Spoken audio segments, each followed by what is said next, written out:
let's talk about food waste, okay? It's a huge problem. Now, there are several different ways you could reduce your food waste, like through composting, but my favorite way is by eating food scraps. I know, you might be thinking that's gross, but don't gag, be glad. Who says that? First up, potato peels. This is great for when you want to make some mashed potatoes, you have a bunch of them, you peel them, and instead of throwing away the peels, just save them to make this little snack. If you can, try to go with the intention of making long strips when you're peeling your potatoes. That way you'll get a nice clean potato and a hefty little snack. Now this is something my mom taught me how to do when I was little, and I thought she was a genius. It's like, wow, chips made out of skin. You could try this with different types of potatoes. I particularly like it with russets because it's got a nice thick skin. There are no hate comments that are ruining this potatoes day. Then just lay them out on a baking sheet. They need a little bit of oil, so you could use olive oil, coconut oil, a little bit of cayenne pepper, and just a little bit of salt and pepper.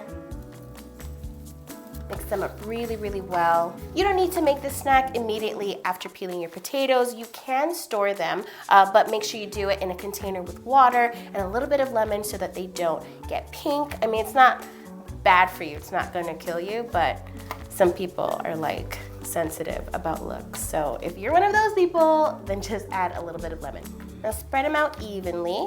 Then just pop this into the oven at 400 degrees for about 15 to 20 minutes. You just wanna make sure you go in halfway through the roasting process to kind of stir them around so that they get evenly crispy and golden brown.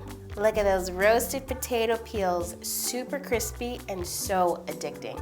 Next up, squash seeds. This is another scrap you should be putting into your mouth instead of the bin. This is great for when you're prepping things like butternut squash or even pumpkin. Just scrape out the seeds. I'm trying to do this delicately, but there's really no other way than to just like go in there, scrape the guts. Don't worry about getting any of the flesh because you can easily rinse off. All you have to do is just rinse them in some water.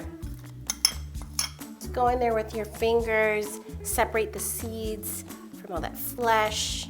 It'll feel a little slimy. Nothing you're not used to. The seeds will just float to the top and then just dry them in a clean towel. It's okay if it still has a little bit of the squash in it, you just don't want super big chunks. This is another one that you could just store in the fridge until you have a whole bunch and then you could roast them. Just transfer it to a baking tray, drizzle with olive oil. Now I like a nice smoky spice to it, so I'm gonna add some cumin, comino, smoked paprika, some nice cinnamon, a little touch of sugar. This will caramelize them a little bit. Don't forget the salt and pepper. Give that all a good mix.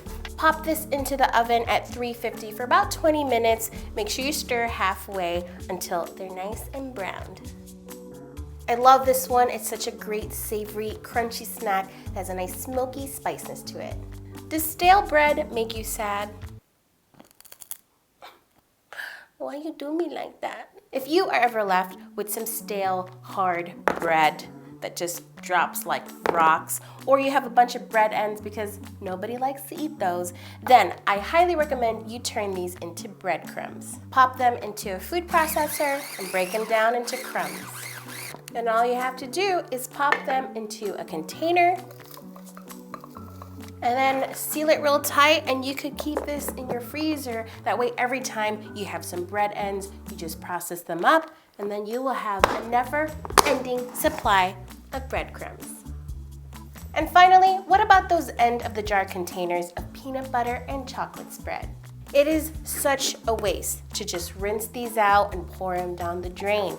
Instead, here's what I like to do with the leftovers. You can fill them up with some chia seeds. You could also do this with some oats if you wanted to. A little bit of sweetness with maple syrup. Then just fill up the jars with milk. You can use any type of milk you like. Then just close them up real tight. Then do a double-fisted shake. I I've got lots of practice with that move. All right, this goes into the fridge for at least 1 hour or overnight. Peanut butter and chocolate chia seed pudding. And there you have it, all the ways my scrappy ass likes to have food scraps. I'm feeling like tasting a little sweet salty combo, so I'm gonna go in for the potato skin. Now for a little scoopy of this pudding. These together, so good. Don't judge me.